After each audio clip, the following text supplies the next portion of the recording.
Okay, welcome everyone. Good morning from London. I'm Luke O'Donovan, the Festival Director of Zoomed In, the virtual festival of architectural photography. Thank you very much to everyone that's joining us on the YouTube Live and everyone that's been with us throughout the week. So yesterday, Tuesday, as our launch, we were completely overwhelmed with the response. We had about 4,000 people tuning live to each of our events, and thanks to Design as well and their virtual design festival for supporting that.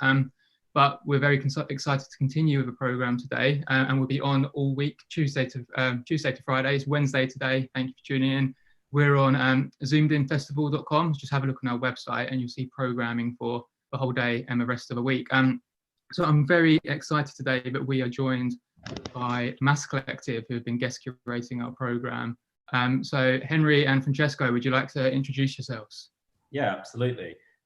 So myself, Henry Boyd, and Francesco Russo, we both co-founded a sort of originally a small group of architectural photographers, and we've now opened that into a broader group. We're based in London, and we've basically created this space so that photographers can share their ideas, business advice, and have a social space to meet up.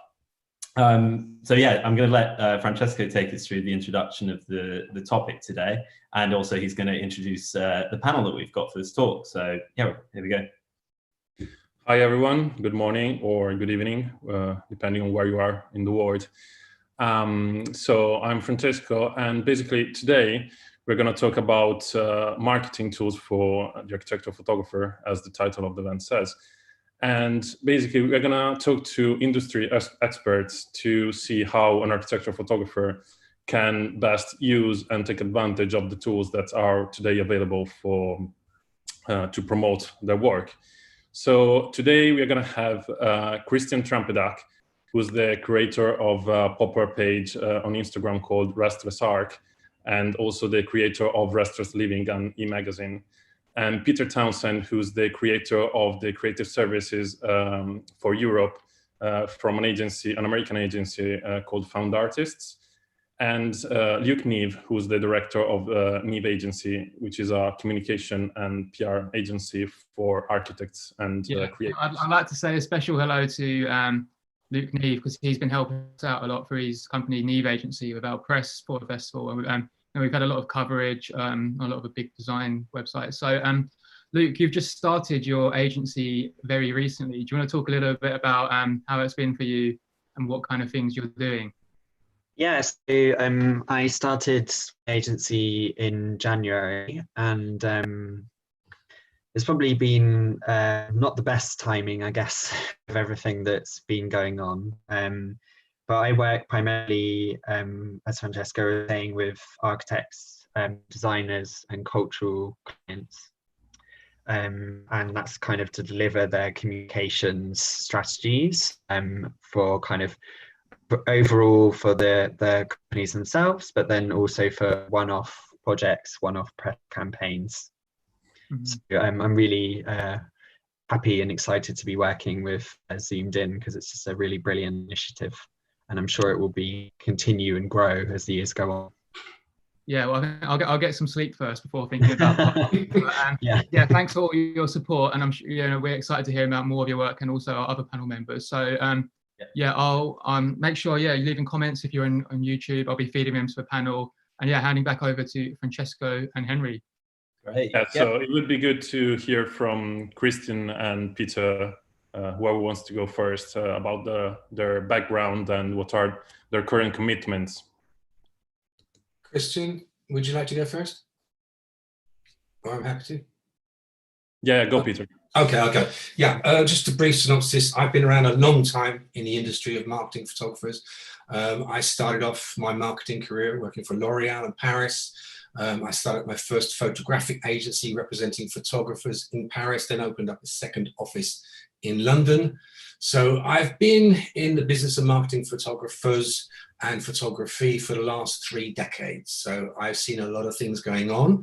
And I was about a year ago, I was about to sort of just concentrate more on one-to-one consulting and letting my last agency go, when I was contacted by Found, are an American company that specialize in marketing services for photographers, and decided that the format was interesting and I'd like to give it a go. So here I am. I set up the London office for Found last year, and up until a month or two ago, it was going absolutely amazingly well. Providing services for photographers globally. It's slowed down a little bit, as you can imagine. But I'm happy to have been invited by the Massive Collective, and I'm really excited to be here today talking to you all. Thanks very much. Yeah, and Christian, would you like to tell us a bit about you and what's going on at the moment? Of course. Actually, I got into this industry kind of in a strange way, because I have nothing to do with architecture or photography. I'm actually a business graduate myself, but I have always had, like a strong passion for architecture.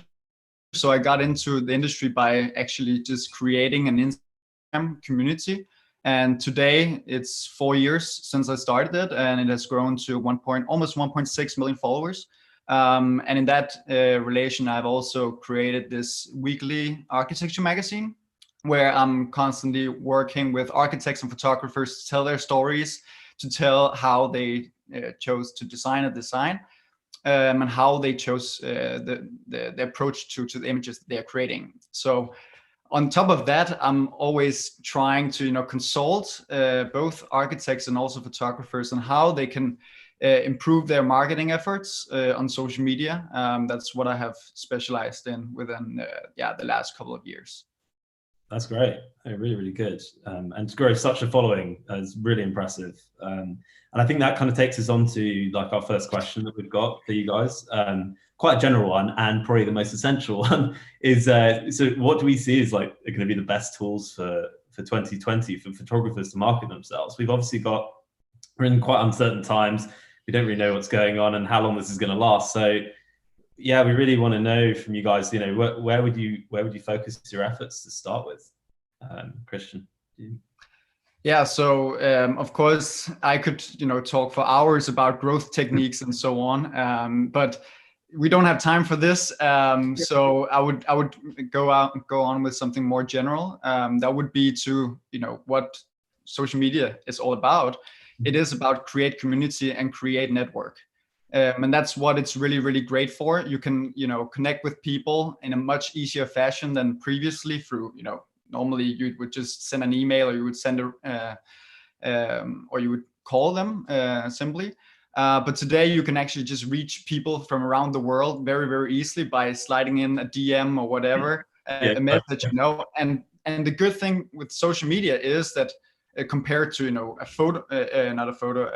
phone call, it is that they're already in the mode of being ready to engage and to create community. Because if you call someone, then they might not be ready to have a conversation about sharing knowledge and so on. It's kind of, you cannot really do a background check or something really quick. But with social media, everything is available and you can just tap into it. So it doesn't feel quite like a sort of a cold call then, having the ability to, because you've got a bit of background, haven't you? You've got a profile, you've got a portfolio that they can view quickly before they answer you on a DM. So there's a bit of background that they can collect from that. Well, as a phone call is a very sort of abrupt, hello, who is this? I don't like taking random phone calls from a stranger, and it's not a nice way to sort of introduce yourself. It'd be much better to, either, I would think, to meet them in person, or for there to be some sort of background, some portfolio, some to view. So yeah, I don't know what you think about that. Yeah, exactly. That's basically what it's about. Yes. Okay, that's good. Yeah. And a question that is directly connected to this topic. So for us photographers, do you think that in some sort of degree using social media could be also a threat? And when I say that, I think about copyright protection and all that bit that is, for most of people, it's not something that they're concerned about, but for us, it's an important topic. So what do you think about it? I think, it must be said first of all that, social media is here to stay, and it's really, really important to embrace it. And of course there are, some immediate threats, as you mentioned yourself, with copyright infringement and so on. But I think it's important to remember that, threats should be turned into opportunities. So instead of focusing too much on that there are these threats, it's much more important to think about ways to minimize the threats, and then build on the opportunities and take advantage of these opportunities. Because of course, first of all, there is probably the most obvious opportunity. In terms of exposure, you can reach out to a large audience in a much easier fashion than earlier. And also with the target of architectural photography is normally, a question of PR. And we can probably all agree that great PR is usually when a lot of people will actually appreciate the work rather than, a few people here and there. Because then it will more be, if no one is gonna look at it, it's only yourself who can appreciate it. So then it doesn't create the same Christian, advantage. Because obviously for us, for an architecture photographer, we have a sort of select clientele, and in the past I've thought about sort of mass marketing, my work, and I worry sometimes that it's not actually going to reach the right people or reach the right people in the right way. So do you think that's a concern to try, if you build this following, do you think, I don't know, it's just an interesting thing. Do you think it's sort of necessary to appeal to the masses, I think is what I'm trying to ask. Definitely not. But that's actually in terms of my second opportunity that I wanted to mention, in terms of building relationships, because there you can actually appeal to those people that you actually want to get in touch with, and build on your relationship to a specific architectural influencer or medium. And there you can basically select, who is it that you actually want to reach out to, and so on. That's why I'm very strong in terms of my concept. So I only appeal to I only work with those that I think really fit to what I do, and what my audience they like. So that's why I'm trying to match the two in the best way possible. And that's why the photographers, they have kind of they have an influence in who they can work with by being proactive, seeking out these people, and then build relationships with them. That's really important. I think it might be important to note that when you're thinking about the people that you potentially want to work with, it's really useful to do research and look at the type of people that they're following and that they're working with. If we're still talking about social media, because that will give you an idea of the type of publications and areas that you might want to focus your attention on to catch the attention. Okay, and do you think that style comes into play with that, and who the architects you'd like to work for, or do you think that you should consider about the publications that your work should fit in? Is that an important thing to think about? And yeah, I think that that definitely has something to do with it. I mean, architects, the architects I work with, they'll have a kind of set group of photographers that they like to work with on projects, and there might be a project that finishes that they want something really special for, or there's an element of the project that they need somebody who has a particular experience in. So, for example, I was working on a shopping centre that was completed in Southampton, and the architect really wanted a photographer who knew how to work with light really well, because the project was designed cast really amazing shadows across the space. So we spent a lot of time looking for photographers that had evidence of an understanding of light in the works that they were creating. So stylistically, it's important to have that. So your clients, they often want to see the proof in the pudding. They want to see that this photographer has done this before, specifically worked maybe on shopping malls or whatever. And they should have a portfolio ready for that kind of clientele, because exactly. if they want to work with who you've been working with. Yeah, exactly. So it would be good to hear from Peter now. I think what's his experience, because he has a very long experience in marketing and business of photography.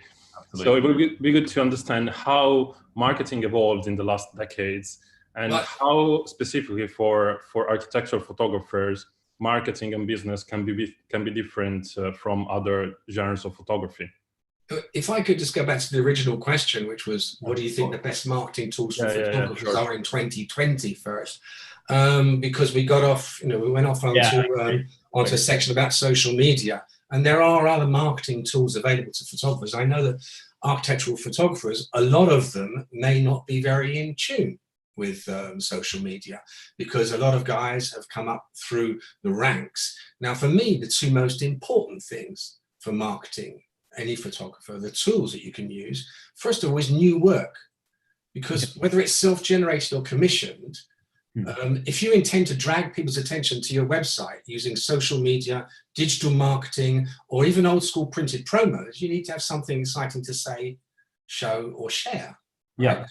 There's no point in spending hours on social media if you're digging up photos from 3 years ago to share. So the chances are a percentage of visitors to your website may already have been there. So if you haven't got something new to wow them with, then they're probably going to move on to the next person. The second most important tool, I would say, probably, is an excellently optimized website, because that is your window, that is your shop window as a photographer, whether you're an architectural photographer, a fine art photographer, or a wedding photographer for that matter. If you don't have a good website that shows stunning imagery in almost full screen beauty, then you're not going to connect with the people who are researching and looking for the next guy out there.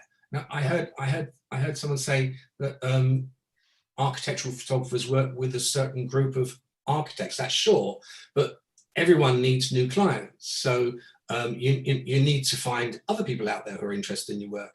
So on your website, you should be showing your recent work, a good curated selection of your best work, but definitely not your entire back catalogue. No. Depending on how prolific you are, I would probably expect to replace 20 to 25% of your work on your website each year, right? Otherwise, it just becomes repetitive. People come back. What you must remember is people come back to your website several times before they even think of choosing you or working with you. You don't just get, boom, social media mention, someone looks at your website and then they decide to book you. They might be working with someone they love, but next shoot, they might say they want to try someone different. So I think it's very important to keep in mind the tools, new work, and an amazing website, which is updated. And then your social media is relevant, because then you've got something to drag people to. You've got your shop window, which is a functioning tool for you. Okay, that makes sense. And that would be the point at which someone was sort of looking to make the final decision, would you say, was when they visit your website, they're kind of coming there thinking, maybe they visited it 3 times, and then they're looking at that website and they're like, they've got 5 photographers to pick from. I think that's the point at which they're going to make their decision, not looking at your Instagram, not looking at... No, don't get me wrong. Your Instagram is a vital tool. It's an additional tool to what we had 5 years ago, 10 years ago. Even the website was new for some photographers. 30 years ago, when I started as an agent, I ran around with printed portfolios and had to make appointments by telephone. We touched on making telephone appointments. Well, having run 3 agencies representing photographers, I can tell you the days of face-to-face meetings and getting people on the telephone to even make an appointment are almost over. Most people are very time poor. They don't have time to speak to 10 photographers looking for that one job. So obviously social media is super important. It is one of the tools. Your website is how you can design your shop window. And we all know how valuable a shop window is, or until recently has been, right? Yeah, exactly. So people come onto your website, they look at your work, they might have a list of 5 guys they've been told to check out. And then they will look at your work, they will look at, I like to see a selection of personal work and commissioned work, because I've sat down with lots of art directors in many categories, and they're looking at work, and they look at the personal work to see how you visualize things, see how creative you are when you're let loose. Okay, yeah. And then they look at the commission work to see how well you perform to a brief that has parameters. And as we all know, in architecture, the parameters are very, very defined, very precise, and don't allow much room for artistic interpretation, right? You're there for a brief. So, that's, for me, the website is still, it's the #1 tool. So Peter, how specific then? So when we have our personal work, right, do you think it should be architecturally related always, or because that's our niche, but could we sort of have our personal project on anything, but as long as it shows our artistic intent, it doesn't matter too much? Or do you think we should try and relate it back to our interest in the job that we do? And I think Henry, I think you're absolutely on the spot there. Your Instagram allows you a more personable connection, a freer insight into what you do. There's some photographers in the UK, Houghton and Crow, they're a partnership, wonderful website. I suggest you look at them. I don't represent them, I don't work with them, but I like their website. But if you look at their Instagram following, they have 25,900 at the moment. So a pretty good following for an architectural photography setup. But I love the way their Insta feed, they combine their work with their passion. They do behind the scenes shoots from when they're traveling. They shoot pictures of marketplaces. It shows their character and it shows their attitude, right? Yeah. So I do think as an architectural photographer, depending on where you want to situate yourself, I know some architectural photographers straddle art and commercial at work. And so it depends on how you want to position yourself. But yeah, I do think that you should show in your personal work a little bit more about you, the artist you are. Yeah, that's interesting. It connects more personally. It makes you more approachable. So I think we could pass that actually on to Christian and Luke. And that was talking about the photographers that are getting it right at the moment, right? We're in this new modern era. Who's killing it? Who's doing the best right now? And who's really making the most of this sort of social media world, of this sort of, freedom of sharing images all over the place. It'd be really great to hear from you two. Yeah, sure. I mean, the fact that I'm doing work for them, but Luke's process to run the Zoomed In festival is an incredible feat in its own, and a brilliant way to market yourself as a photographer, to build up such a huge network and create a series of events celebrating architecture photography. It's really good. It's really good way to market yourself. So I would say Luke's done a brilliant job there. That's good. I agree. I mean, you think of Luke's age and you're like, wow, that's very impressive that he's put this together. I mean, aside to that, I know that Luke is also running a fund for photographers, for young photographers, funding competition. And I think it's initiatives like that put you outside of kind of standard group of architectural photographers. If you can show that you are making steps to help other people in your community and to work together, I think that you'll end up seeing photographer clients coming to you because you're positioning yourself as an expert in that field, which is really, really valuable. Okay, that's good. And Christian, what about you? Are there any photographers that you particularly look at the moment? Definitely. If we go back to what Peter said, because I completely agree with him, that a website is an essential tool, because I see, social media as being, the funneling factor. It's not the deciding factor whether or not you hire the right photographer, so on. That's where you try to funnel them to the website. And a person that I think is doing this really, really well, of course, he's also really, acknowledged in the architectural photography, the world of the architectural photography, Fernando Guerra, from Portugal. I've been working with him, and what he's doing on social media. I think he has like around 200,000 followers, which is a lot for an architectural photographer. He even states in his description that, you know, the point is sharing, you know, so what he's sharing is the stories behind. He's always, you know, showing the projects that he's out shooting from. So, you know, it becomes also personal. He's sharing stories on Instagram.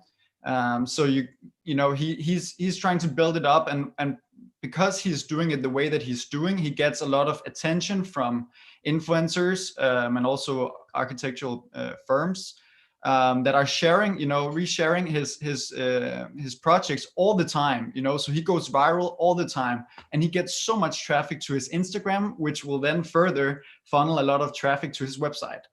And there, of course, with what Peter said, then it's really, really important that you have a strong website where you can capture all this traffic. That's a good point. And Francesco, is there another question we can ask everyone? Yeah. I think that at this point, I think it would be very interesting to go a bit more in depth about what are basically good practices for a photographer to best grow their following on Instagram. So what is there, like any technical suggestion you could give, or any sort of advice in this sense? Definitely. Like the first thing is you need to have some sort of strategy for how you're using it. You have to consider the Instagram as basically being, you know, a business unit itself.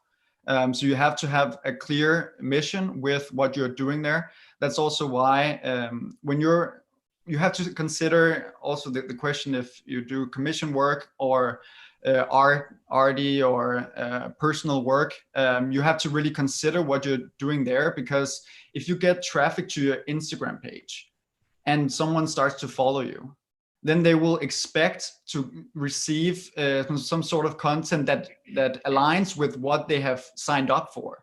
So if you then suddenly start to move in different directions and so on, then they will very, very easily unsubscribe. And that could be, you know, a potential client that would then say, oh, you know, this was not really what we wanted. So it's a very delicate art, because you really need to consider the strategy very, very carefully, and have like a red thread throughout all what you do. Because I personally, what I think is that architectural photographers should really focus on what they want to sell to the people, to their clients on their main feed, and then all the personal stuff and the personal stories and so on, you can put that in a story that will then be gone within 24 hours, but that will, you know, show the personal behind the scenes kind of thing, so they can, you know, follow what you're doing as an architectural photographer, how you're working.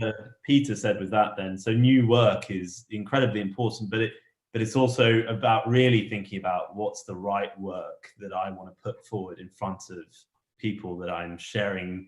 And does that get, you spoke about like Fernando Aguirre, like when you start building your followers, something similar to you, where you have such a large amount of followers, I know as a photographer it can be quite difficult to make those decisions. You know, do you think it would ever be advisable to approach someone like yourself or Peter or, you know, or Luke to sort of to think about the way that you could strategically put I know it's kind of, you know, it is an art and it is this sort of thing, but I think there is a business in the respect of being an architectural photographer. So I don't know what you guys think about that, and is that important to get? Definitely.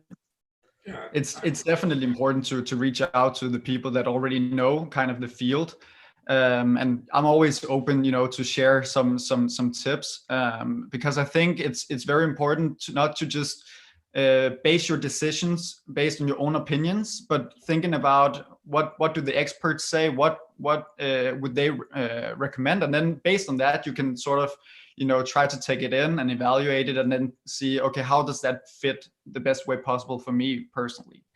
Yeah. So it's really important to try to reach out to them, build a relationship.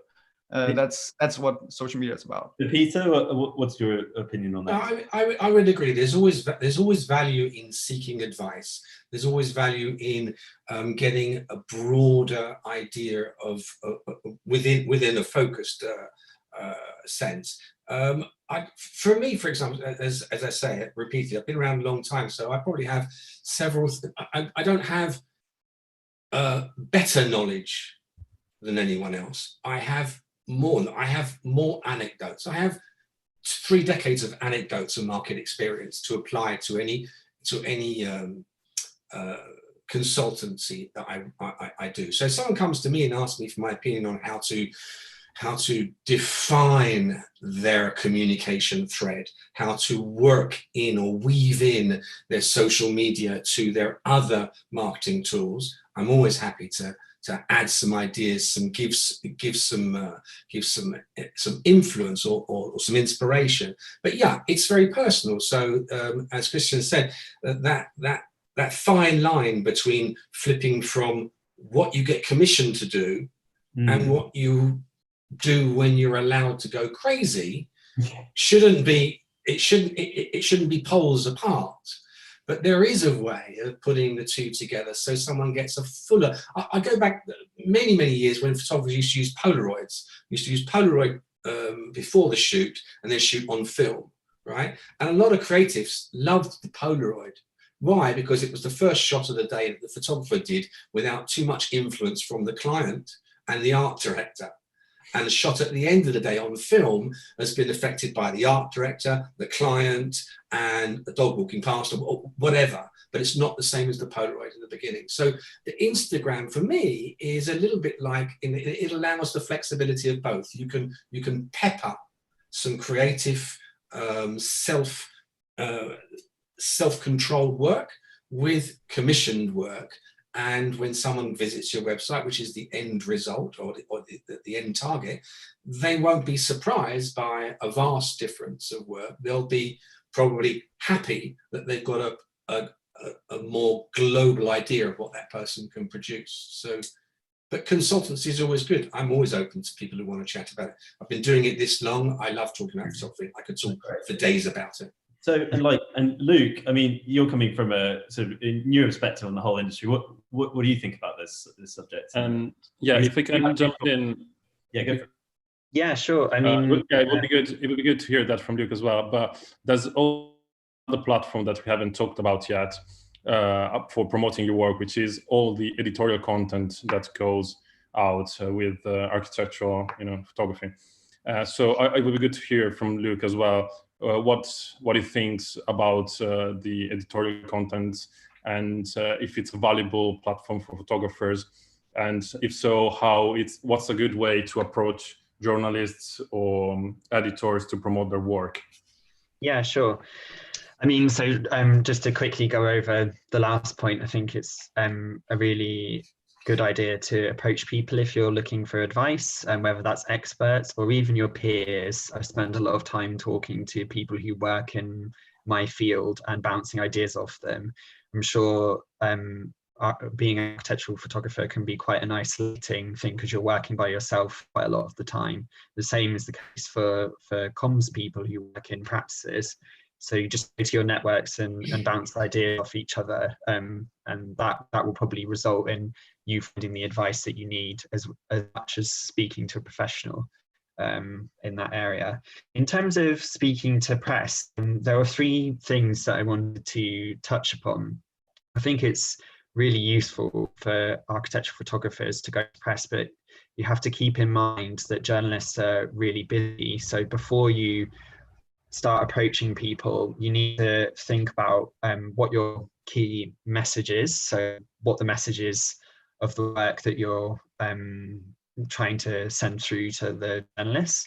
And then once you've pinned that down, you can start thinking about what publications might be interested in that. And you could say, for example, something might be a good fit for Architects Journal. You then need to put the research in and go to Architects Journal, find the sections that it might be appropriate for, and find the journalists that are writing about it or have written around that subject recently, so you know that it will be interesting to them and you're not wasting their time. And then thinking about time again, timings are really important in any press campaigns. If you don't think about the timings, then you can put a lot of work in, go to a journalist and they'll say, oh, we would have needed that information 3 months ago. For print publications, work 3 months in advance. So you need to think about the timing of your work and when you can start talking to those journalists.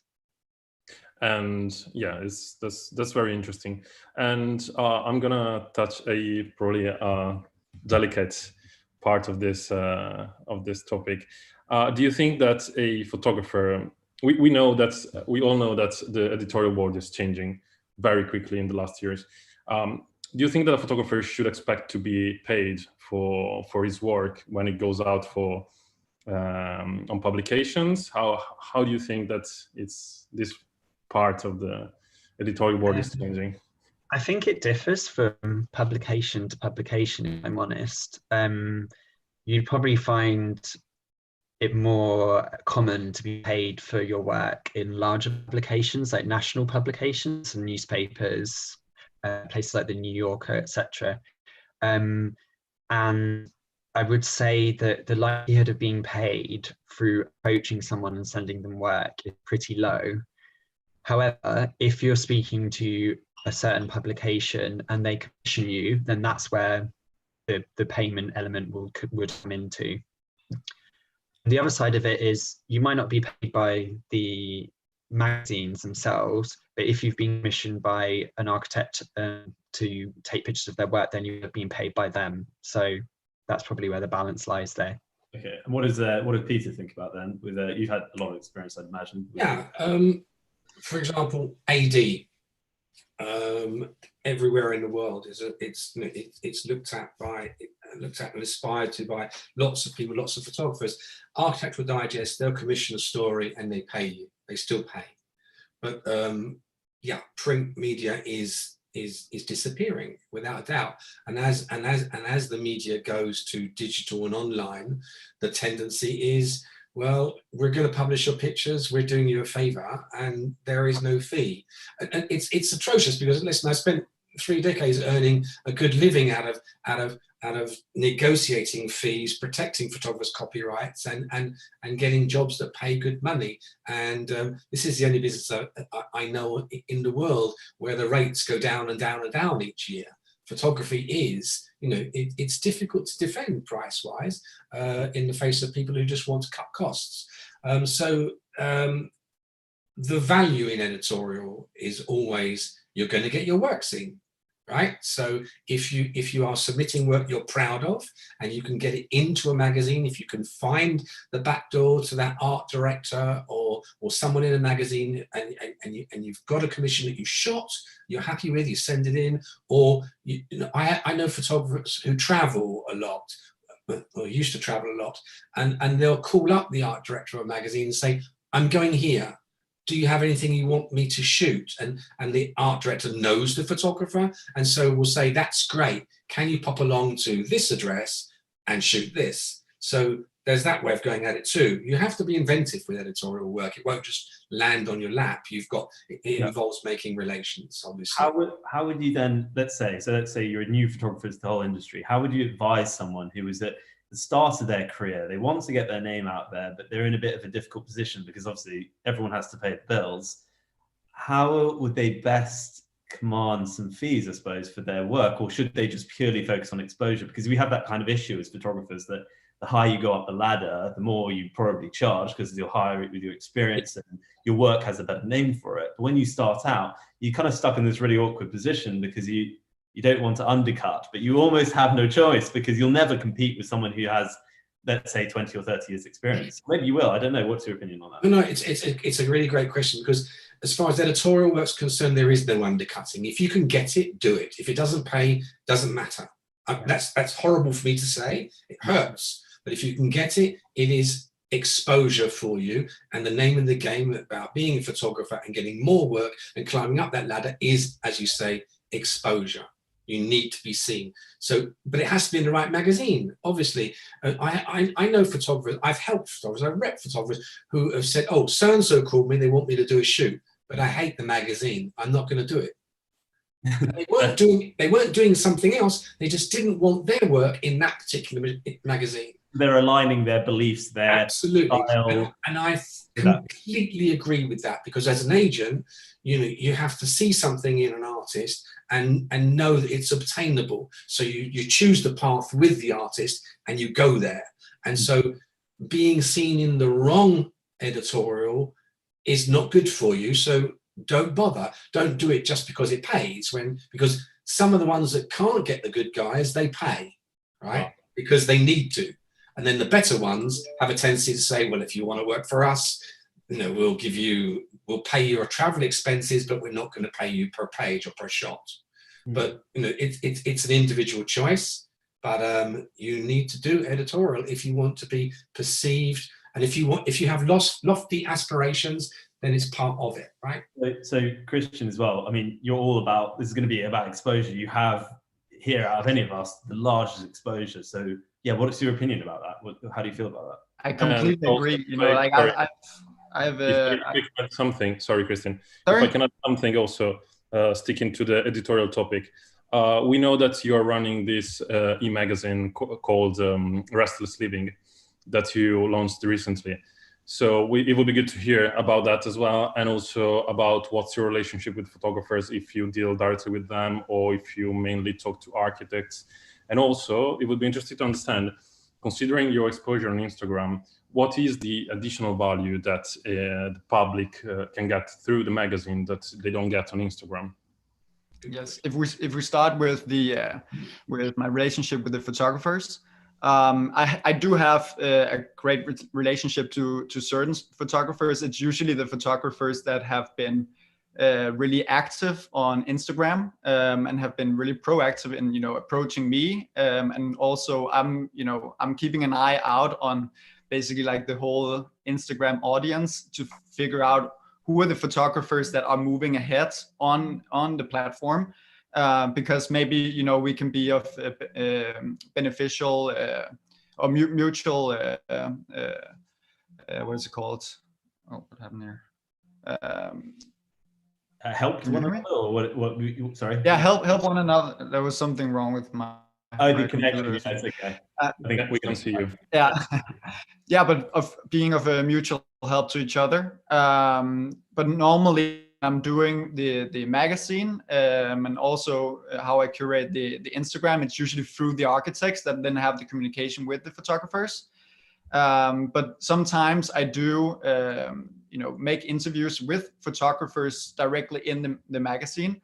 So then I do have the direct communication with the photographer for that specific issue. Okay, that's good to know. Luke, I think we've got a question for you, which would be great if you could talk to us about it. And that was all about photo festivals. We want to know about your experience at photo festivals, how that can be useful for an architectural photographer to get their work out there. And yeah, is it a good place for photographers' work today? It's absolutely. I mean, if you're speaking about a young photographer trying to get their name out there and get an exposure, then being part of a photography festival is a brilliant way to raise your profile. So I worked on a couple of photography festivals before I started specializing in architecture comms. And that was the Brighton Photo Biennial and the Look Liverpool International Photography Festival. And they both had a range of photographers at different levels of their careers. So there was group shows with photographers that had just started out, who had a space and showed all of their work together, which was brilliant and got a lot of traction in the press because there was such a wide range of material there. And that was alongside really well-known photographers like Letizia Battaglia, who was showing her a solo exhibition. So if you're a photographer who's just getting out, to have your name against people that are very well known like that is so valuable.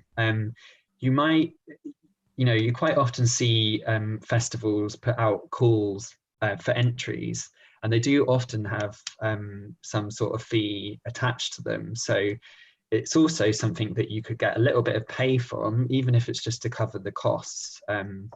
So yeah, I think there's so much value in that. And were they making print sales there, or were they just exhibiting their work? And also, was the group project that they were working on together, was that on one topic, or was it all of their own personal projects, or was it commissioned work? Yeah. The group show was around a certain theme. I can't remember exactly what the theme was now, but it was definitely around a theme. And it was a combination of new work and work that they'd already completed that fitted in with that theme, if that makes sense. And the work was sold there, but there were other exhibitions where the work wasn't sold and it was just an installation about a certain subject that the artist decided to focus on. Okay, that's great.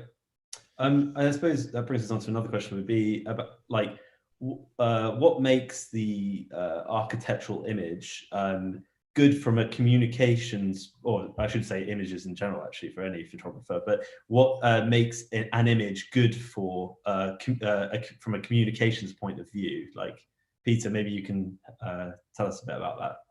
Sorry, I don't really understand the question. Okay, so sort of what image is maybe attention grabbing, or how does it matter about where you place your image? Or I suppose we're just sort of saying, like, from a communications point of view, like what makes a good image? Is there, and maybe there won't be an answer to that. Wow. Is that a hard question? It's a really hard question. That really is, what makes a good image, right? Every single photographer is an artist. Every single photographer has their way of shooting. I think as you progress in your career as a photographer, you develop a style. You start from somewhere. Even on Instagram, you start from somewhere, and then once you've got a few thousand followers and you've gone on over 100 posts, you're not how you started. It's totally different, right? You've progressed to where you want to be.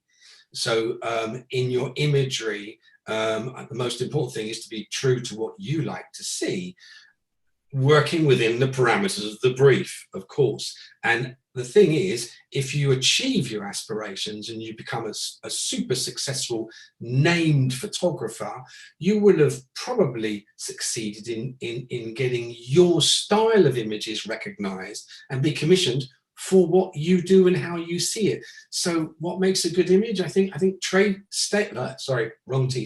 stay true to what you really, really want to do, and try and get commissioned for that within the parameters of your job, and bring something to the image.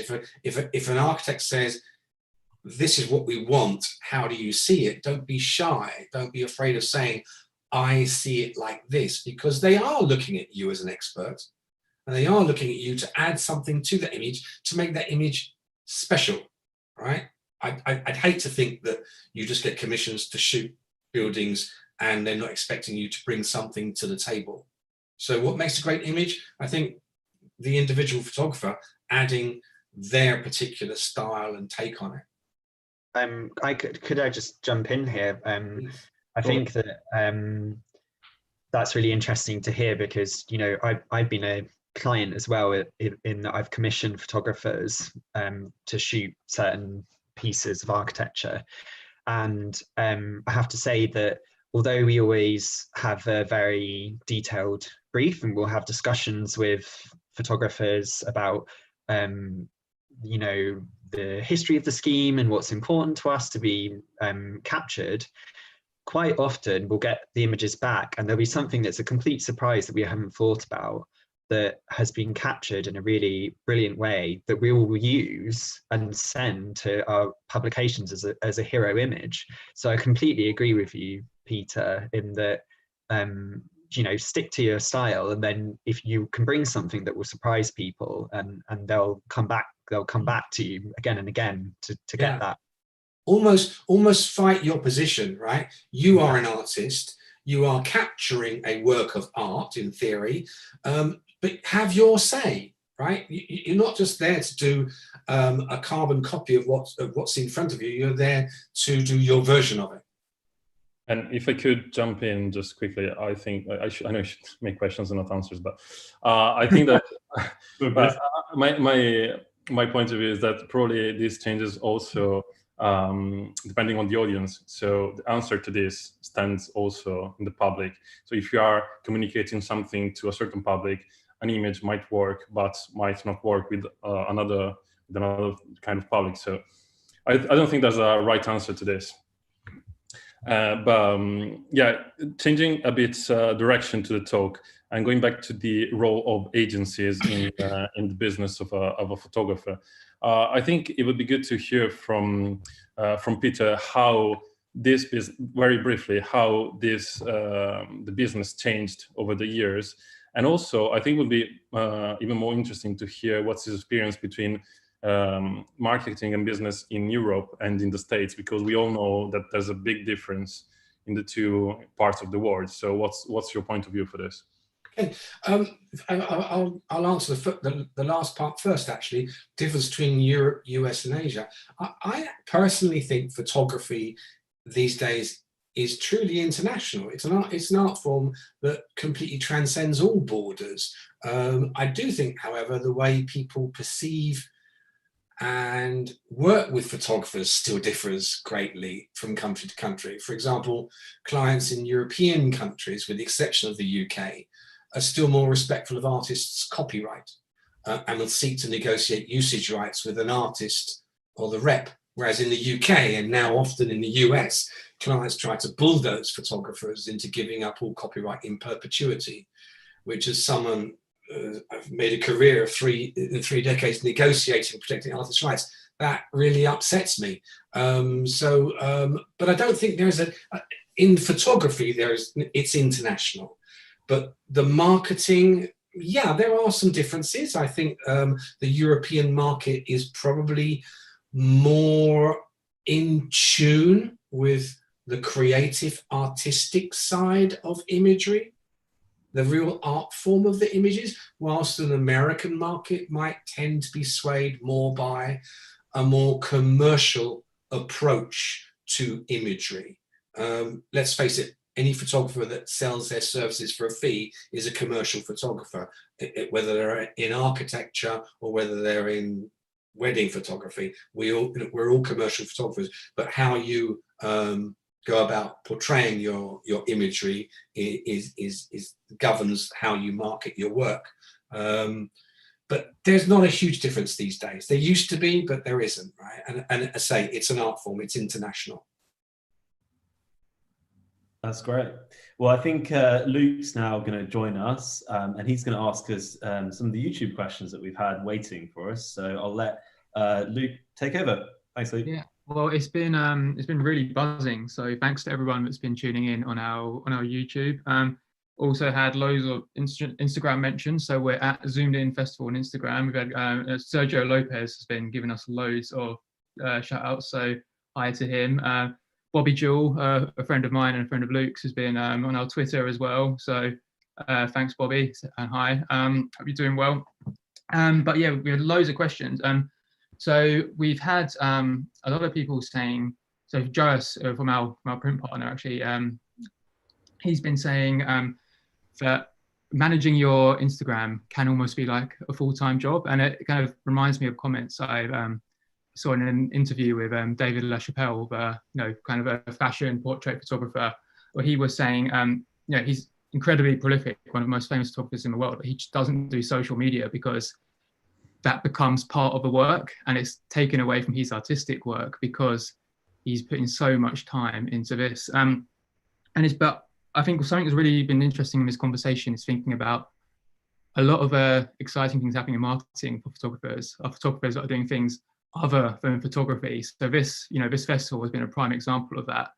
I've never had anything like this many eyes on just my photography work, but then bringing together all these people doing something outside of photography, I think as all of a sudden we've got this massive audience. So I'd like to put to the panel any other examples you can think about where people, photographers, have been doing things outside of photography, but it's fed really well into their business.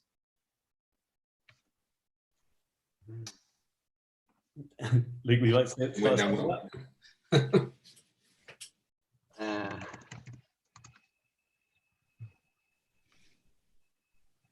Or maybe Peter? What do you think? Give me the hard one. Sorry, well, Okay, so photographers doing stuff outside of photography. Listen, it's still. I was going to go on to the fact that things will be changing. We are, photographers these days can be found, researched, found, commissioned, briefed, the shoot can happen, the retouching happens, and the shoots are delivered, and you may never need to meet the person involved, right? So it's become a lot less personal. But I would say, as a photographer, any human interaction you can have with clients is a positive action to take. I used to take clients to lunch. I used to send them Christmas presents. There's all those old school things that now, because everyone's so time poor, it's not possible. But that doesn't stop you trying to create them, because one of the things that's still true today is people like to work with people they like. Right. So if you can engage with people, and if you're using social media and someone reaches out to you, tags you, messages you, as someone said earlier on, DM them. I use LinkedIn a lot, but trying to get someone on the phone is impossible these days. And if you email them and say, I'm going to call you, that's death. They just never pick up the phone. But if you get them engaged on Instagram and you DM them and say, hey, I was thinking of speaking to you. Do you want to chat? Very often it happens. So I think you have to use everything, but interaction with people is still key. It really is. Yes, I think we all I imagine we all agree that, it is now part of being a photographer. You can't escape it. I think if you want to be a modern, successful photographer and you're starting out, you need to accept the fact that you're going to have to spend time on your social media, your website, all your channels that are facing outwards to you. It's an important part. At the beginning, I was quite sort of, I don't know if I'm going to do this. I don't really want to commit all this time, and I would prefer to work on my personal projects and and focus more time on researching and stuff. So yeah, I think it's difficult to find that balance, but it is something we have to do. If I could say something to you, that Henry, I don't know, I never met a photographer who started photography because they loved doing their own promotion, their own marketing, and doing invoicing and accounting.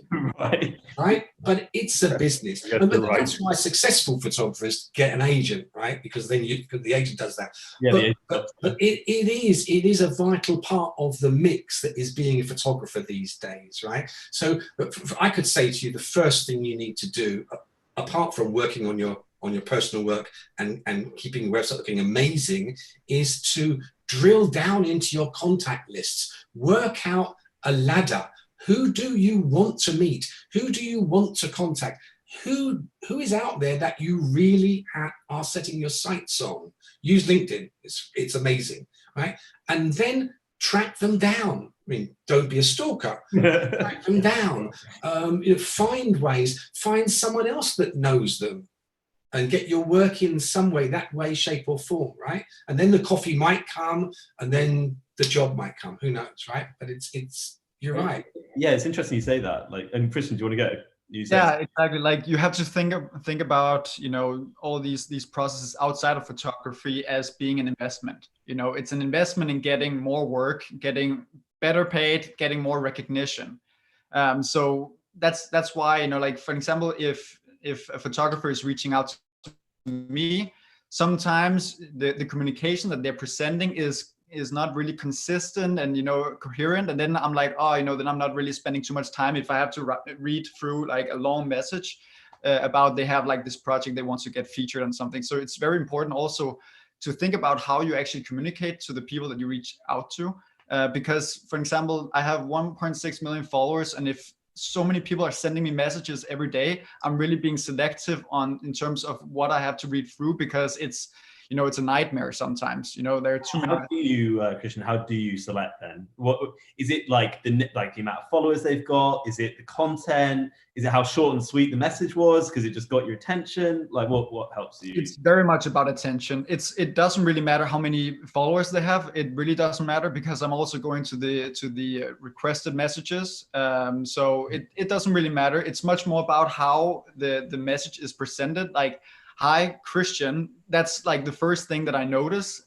Some people, they are saying, to whom it may concern, or, like, hi, Mr. or Madam. And on my profile, it says that founded by Christian Trampedach. So it's very easy to find out who is in charge here. So, being personal and just, trying to have feel, I need to get the feeling that people, they want to talk to me, otherwise I'm just, then it feels like it's a mass message, and then I don't really care. Just to add one more point on, I know that we've been talking about Instagram quite a lot because it's a very visual platform, but we touched on LinkedIn very briefly there. And I think that LinkedIn is changing slightly now. It used to be very recruitment focused, and the content that people are posting on LinkedIn is now much more personal. It's much more visual. People are looking for opinions and personality there. So if you're thinking about trying to engage with new potential clients, it might be a good idea to post some of your photography on LinkedIn, and kind of write a story about how that particular piece, how you made it, like go into a bit more detail, because there's definitely it's definitely changing slightly, and people are hungry and looking for that sort of content on LinkedIn at the moment. I look at LinkedIn, it's almost like Facebook on crack for professionals. Yeah.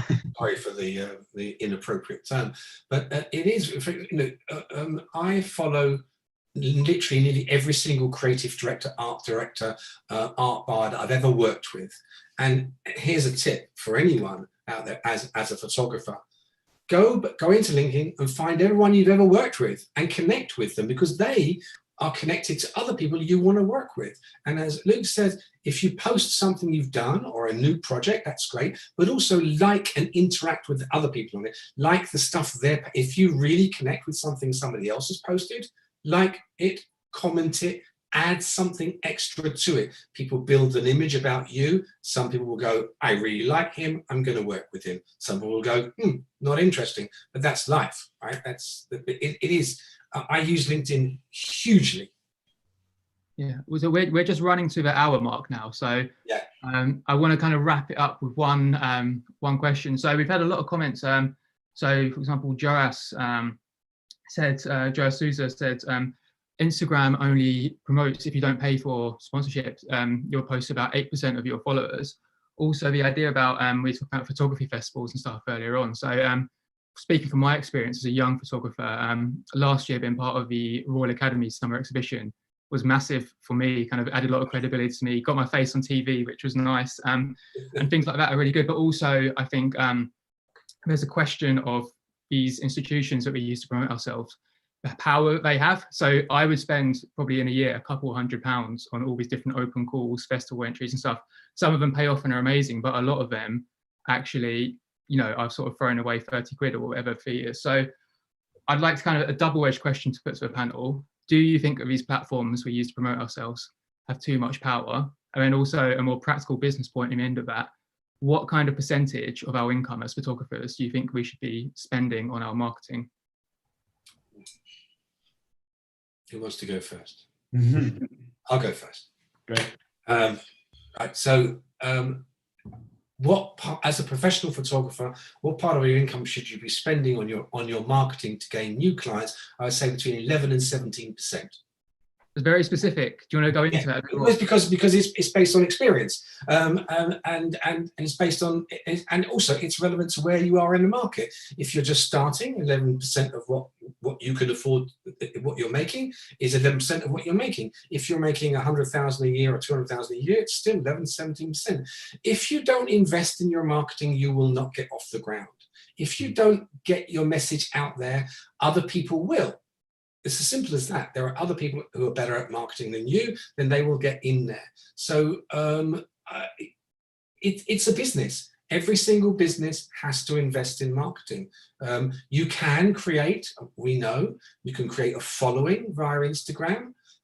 Doesn't guarantee, no one guarantees that everyone following you is a client that's going to commission you.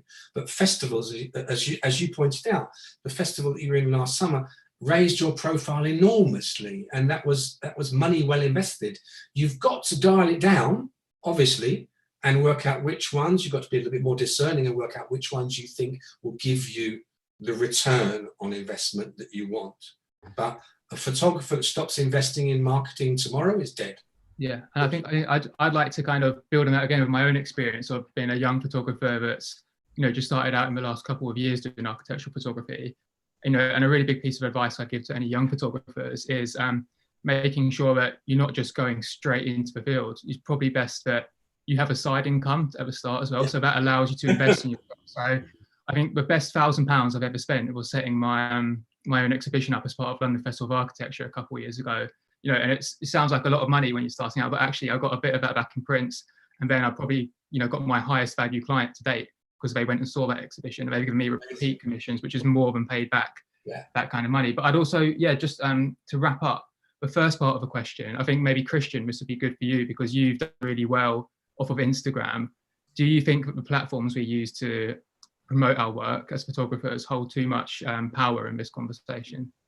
I think that that's from my own experience. I think you can try to focus more on platforms where you don't have to spend money, where you can actually get exposure for free. You know, for example, architectural influencers, for example, on Instagram, if you start to understand what is it they value, what is it they want to share, you know, completely for free that actually works. I can give you a pro tip. One thing that really works is stories in terms of growth. So my recommendation would be to, when you are out shooting a project, shoot just with your iPhone or whatever, like a vertical version of, you know, a tour of the project that you're shooting, and send that little sequence. It can be 5 to 10 videos to an architectural influencer that they put, you know, as a story tour, because it is content that is kind of difficult to get access to, because a lot of people, you know, like me, myself included, I cannot go to, you know, like a story tour of a house there, but maybe the photographer there could do this themselves, and then just send it to me, and then I can mention them, because as an example, I've done story tours for UN Studio and bigger architecture firms, and those work really well. They usually get quite a lot of followers from those kind of story tours. And that's something that, on that point, I was going to ask, what do you, how regularly should you be posting then, do you think? Is it like every second of the day? Like, is there a certain amount you should only vital points, like where you think it's like the content's at its best? Or how do you sort of decide upon that sort of stuff, especially with story content? It depends on how much content you have, because if you have a lot of good content, that's great, but don't post just to post, because you have to, like, this becomes a little bit technical as well, because there's an algorithm that decides what is shown to your followers, and that's based on how often people they engage with you. So if you post something that is not really well perceived, then people, they're not going to like it or comment or save it or share it or whatever. And then next time they might not receive your content. So that's why it's really important to really embrace performance and engagement. And that's why if people, they comment on your images, then, you know, send them back a comment or like or whatever, because then they feel like they are appreciated. And the next time they're going to comment again or leave a like, you know, and then the snowball will start to roll. Because if you just sit down there and then you post something and then you just leave it like that, you're not going to do more, then, you know, people will fall off. They're not going to talk about you with others, and it will harm your performance and inevitably your total exposure. Yeah, and just to finish off, I'd like to give Luke a chance to weigh in on that question about, do you think the institutions and platforms we use to promote our work as photographers, do you think they hold too much power, and how can we as photographers navigate that? I think that they do have a lot of power, but that's power that you tap into and use. I mean, for example, there are a lot of publications out there that run awards, which is an entirely different subject. You could probably do a presentation just on that, if I'm honest. But, you know, it's all about value, isn't it? And return your value. So, I mean, if I was going to give some advice to you in a similar way to that Christian did from a comms and value point of view, it would be to set yourself some targets for the year in different platforms. So say I want to hit 5,000 followers this year. That's going to be my goal, and I'm going to try a few different things. and record how well they work, so that in the next year, I can look back and say, well, that worked really well, so I can invest more money in that area, and it will help you grow your audience and build like that. The same, you should do the same thing with press articles, publications that you want to be featured in. Just write a list of targets and goals and try and hit them throughout the year.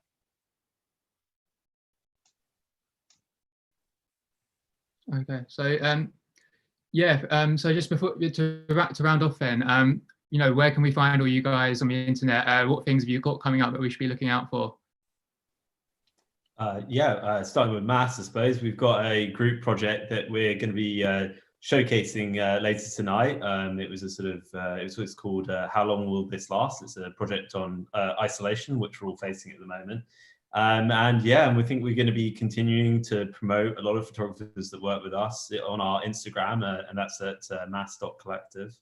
We're really excited to see what the year brings, and if there are more festivals and stuff on board, we'd love to get involved. So, yeah. The panel? Christian?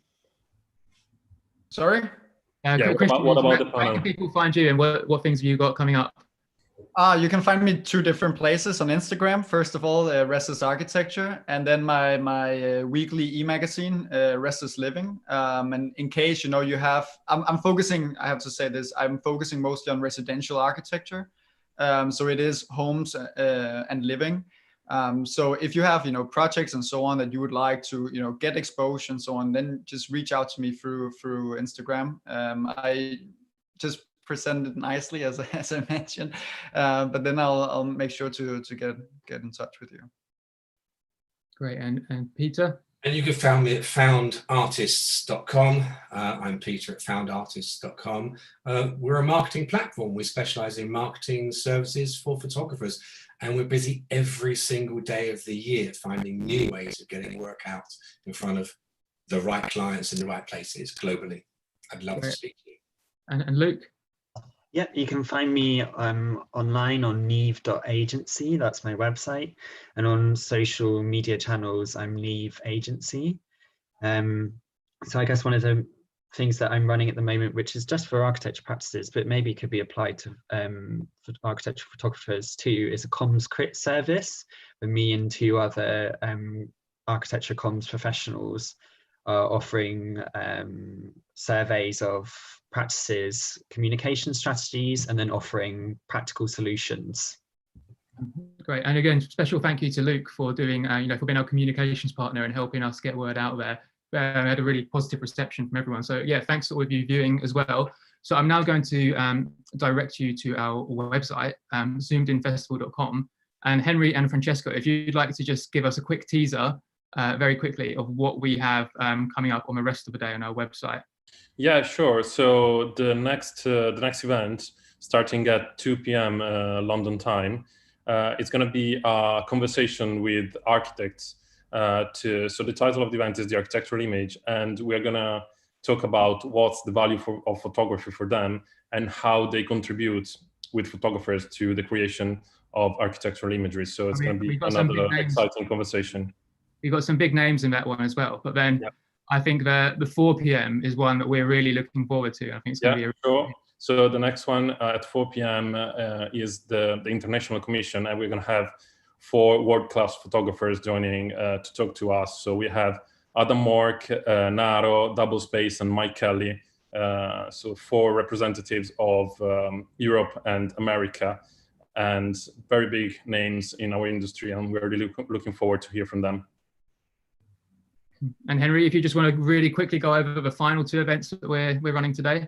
Yeah, so we've got a screening later today. It's a film screening that's with Edward Bishop and Will Scott, and they're doing all about filmmakers and architecture, and that's gonna be really exciting. And then later tonight, we are doing it, I think it's at 8 p.m. That's correct, yeah. 8 p.m. we're doing mass showcases. So we're basically gonna showcase a load of fantastic personal projects by some really great photographers. We've got Andrew Meredith, Luke Hayes, Agnese Savito, James Morris, Rachel Ferryman, and Anna Statiki. So it's going to be really exciting. And then we're finishing off with our personal project, which is How Long Is This Going to Last? and that's all about isolation and how we've been facing it in our daily lives and challenges. So yeah, thanks. You can see that project on our website in the gallery page. I'm just getting you a little preview here.